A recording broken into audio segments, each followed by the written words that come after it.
Muito tem se falado em aliança, eu vi que recentemente você se posicionou sobre uma possível aliança com o PSDB, negando, de certa forma.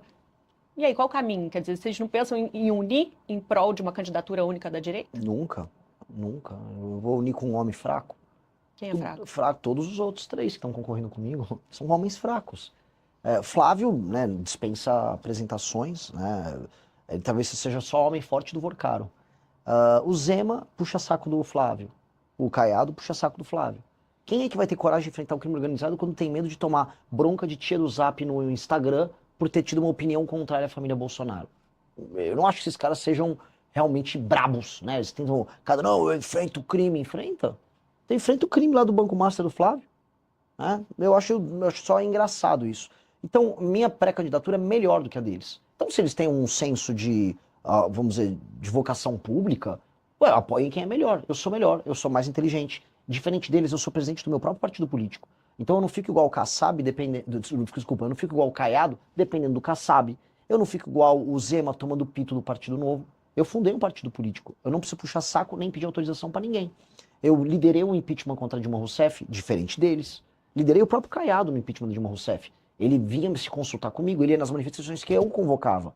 Então o que eu quero dizer com isso? Se eles têm espírito público, então eles que se juntem à única pré-candidatura que cresce de verdade e que não precisa puxar saco do Flávio Bolsonaro. Mas você acha que você tem fôlego para crescer a ponto de vencer? Sou mais novo, tenho o meu próprio partido político, tenho a maior militância dessas eleições, tenho a maior campanha em redes sociais dessas eleições.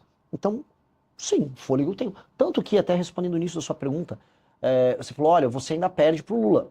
E perde bem. Claro, eu sou desconhecido do eleitorado. Então, esse desconhecimento é literalmente fôlego.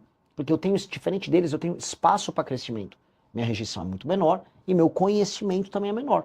Agora, quem me conhece vota? Bom, no público que mais me conhece, que é de 16 a 24 anos, de acordo com a pesquisa Atlas, eu tenho 36%. Então, sim, isto é sintoma de um fôlego de um mergulhador campeão olímpico. Você falou de rejeição menor, mas de experiência menor também, Renan. É a tua primeira eleição para a presidência da República. Você nunca disputou um cargo legislativo, nem de vereador antes. Bom, Dilma Rousseff teve grande experiência política já, né, e deu no que deu. Fernando Collor tinha grande experiência política, foi governador e deu no que deu. Ao mesmo tempo, o Milei não tem nenhuma experiência política, está fazendo um governo reformista. O Donald Trump, não estou aqui falando um julgamento, não gosto muito do mandato do Trump. Tem alguns méritos em algumas áreas, nunca assumiu o mandato. Então, eu posso encontrar bons e maus exemplos em candidatos com experiência em cargos pretéritas. Então, eu posso achar bons e maus exemplos nisso. Não é isso que determina se o cara vai ser um bom líder. O que vai determinar se eu sou um bom líder é, antes de tudo, ser um líder. E eu sou um líder político há mais de 12 anos. Eu fundei o Movimento Brasil Livre em 2014. Na fundação do Movimento Brasil Livre, eu enfrentei todas as dificuldades possíveis, derrotei um governo estabelecido, que era o governo Dilma, e não foi apenas nas ruas, eu atuei no parlamento, eu fui vice-presidente do Comitê do Impeachment, fundei o próprio partido político, liderei parlamentares ao redor do Brasil que tiveram uma atividade legislativa reconhecida, o caso do Kim Kataguiri, que é parte do grupo ao qual faço parte. Então, eu tenho muita experiência política, e eu tenho muita experiência política sendo líder do bloco político ao qual faço parte. Porque ter experiência política sendo submisso a outra liderança no próprio bloco político não te credencia a ser presidente. Qual a experiência que o Caiado tem de ser líder? Líder. Ele não é líder de nada, não é líder nem do PSD. Tem que se submeter às decisões do Kassab. Qual a experiência do Zema de ser líder? Nenhuma. Ele tem que obedecer. Ambos governam estados importantíssimos. Um técnico pode ser um bom governador. O que está demonstrado, por exemplo, o Zema, até para refrendar o que eu estou falando, o primeiro cargo dele foi ser governador. Tarcísio, o primeiro cargo dele foi ser governador. E ambos queriam ser pré-candidatos à presidência da República. O que eu posso dizer para você é, um técnico como o Tarcísio, que ele era um técnico do governo federal, um técnico pode assumir um mandato do ponto de vista técnico. Agora, para resolver um problema de um país, você precisa de um líder. Você precisa de um técnico, você precisa de um líder. O Brasil precisa de líder. Líder eu sou, eu tenho muito mais experiência enquanto líder do que todos eles. Flávio nem coloco, porque a função dele é ser filho. É a última coisa que um cara como filho é líder. A função dele é ser, eu sou filho do meu pai, atenção, meu nome é Flávio Bolsonaro. Ok, entendi. Então, claramente isso não é um problema. Você fala da experiência do MBL, do movimento que você fundou ali, né, junto e que foi importante no impeachment da Dilma e que trouxe uma juventude grande, que foi essa juventude que fundou agora o partido, Missão, há menos de um ano. Agora, vou levantar uma bola que tem se falado na internet à medida que a sua candidatura cresce, crescem também as críticas. E aí vou levantar para você. O MBL passou por dificuldades financeiras, principalmente no passado. E aí pergunta a você, teve ordem de despejo? E você, Renan, teve processos acumulados como empresário, mais de 40 trabalhistas, 16 ações civis. O que é de verdade nisso? O que você pode dizer? Você está se referindo a uma matéria do UOL, que tem todas essas acusações contra mim, essa matéria é de 2016, feita por um jornalista petista do UOL, que mente ao longo da matéria o tempo todo, e a matéria é muito desonesta. Mas é verdade o fato dos processos? Vou cada um. Você fez uma pergunta ponto a ponto, vou responder ponto a ponto. O MBL nunca sofreu uma ação de despejo por falta de pagamento. Não? Não, nunca. O MBL é super bom pagador, o MBL não tem a gente não usa um empréstimo bancário para se financiar. Que a própria matéria do UOL que você cita traz a sua fala reconhecendo as dificuldades como empresário. Existe o... Não, vamos começar. O MBL não é uma empresa, o MBL é uma associação civil. O MBL, ele alugava um local e ele foi sair do local e ele se mudou de local. Ele não devia um centavo de aluguel. Isso não existe. Eu, como empresário, trabalhava com recuperação de empresas em dificuldades. Então, aquelas dívidas eram oriundas daquelas empresas. E as empresas contavam com bens para pagar os débitos delas. No meu caso, foi uma empresa. E sabe quanto eu tenho, por exemplo, de dívida daquela época? Nada, não tenho nada aqui lá. Você conseguiu pagar as dívidas que você A tinha? empresa pagou as dívidas, porque as dívidas eram da empresa. Então, na verdade, as dívidas eram de empresas que você representava, é isso? Que eu administrei. Eu me tornei proprietário de uma empresa, que é uma empresa de portas e janelas de aço, e foi ela. Agora, as pessoas vão lá, você pega o jornalista, e ele fala, porque a família do Renan, do não sei o quê. Não, saiba separar. Meu pai trabalhava com outras empresas, eu trabalhei com uma empresa. E essa empresa, eu saí dela. E essa empresa tinha bens que arcavam com os débitos dela, e é uma empresa que já tinha dificuldades. A matéria é tão desonesta, e o jornalismo daquele Vinícius Segal era tão vagabundo, que ele disse que eu criei dívidas em 1998. Eu tinha 14 anos nessa época. Tá na mesma matéria.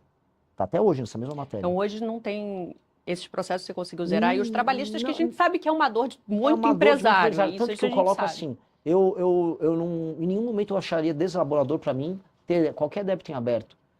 Se eu for entrar agora para grandes veículos de mídia no Brasil, a maior parte tem de dívida trabalhista e tributária. A maior devedor tributário do Brasil é a Petrobras. Então, dívida todas as empresas grandes no Brasil têm. O pequeno, então, está todo destroçado. Então, não seria nenhum motivo de vergonha e não me desabonaria em nada.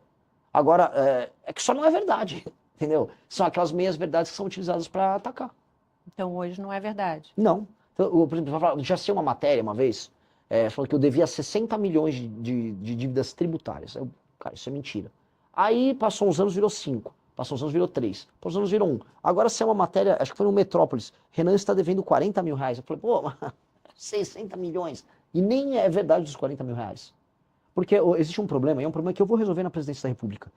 Se você tem uma dívida que ou já caducou, ou foi paga, ela demora para sair do sistema da dívida ativa. Aí as pessoas ficam consultando e ficam aparecendo um débito que já não deveria estar lá. Aí você tem que entrar com uma ação contra o Estado para obrigar o Estado a retirar seu... Você entrou? Eu entrei, eu falei, tira isso aí, porque não é mentira.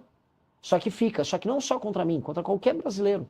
O Estado brasileiro é muito bom na hora de te cobrar e na hora de jogar a lama no teu nome. Mas na hora de acelerar o processo para limpar teu nome, ele não é. E é importante isso para esclarecer, porque realmente a falta de experiência em cargo político é algo que vai ser cada vez mais questionado, você já está acostumado a responder. E a partir do momento que você responde, você fala, mas eu fundei um partido, eu sou presidente do partido, que tem outros braços, desdobramentos, até empresariais bem-sucedidos. E aí tem uma outra informação que está cada vez circulando mais, à medida que você vai ganhando projeção de que, peraí, esse bem-sucedido não é tão bem-sucedido assim, é importante te ouvir para esclarecer, para falar, olha, hoje houve, não tem mais, o MBL caminha muito bem, enfim, não teve ordem de despejo, o MBL nunca teve nada disso. Assim, você pode despejar uma pessoa por vários motivos. Por exemplo, você não quer mais continuar com aquele contrato. Sim. Não só por falta de pagamento. Sim. Exato. Então, foi o caso ali. Foi esse o caso? Foi. Só que aí o jornalista, vou colocar, um jornalista vagabundo, ele bota o que ele quiser na matéria. Volta a colocar, ele falou que eu contraí dívidas com 14 anos, em 1998. Tá nessa matéria. Então, eu só lamento. Agora, do ponto de vista da gestão empresarial, o MBL é o maior caso de sucesso disso. O MBL é falando aqui do outro lado, a gente criou a segunda maior revista de cultura e política do Brasil, que é a revista Valete. Só perde para Piauí no número de usuários. A gente tem uma rede social própria, Departamento de Desenvolvimento e Engenharia. rede social própria com milhares de usuários. Nós temos editora de livros, ou seja, nós temos todo um ecossistema. Esses livros estão aqui no fundo, somos nós que produzimos e vendemos. Temos, através do partido, a possibilidade de fazer de maneira autossustentável toda a atividade política dele. Vendemos livro, curso, roupas, bandeira. O partido é o partido que provavelmente, em termos de infoprodutos e produtos, é o que mais fatura no Brasil.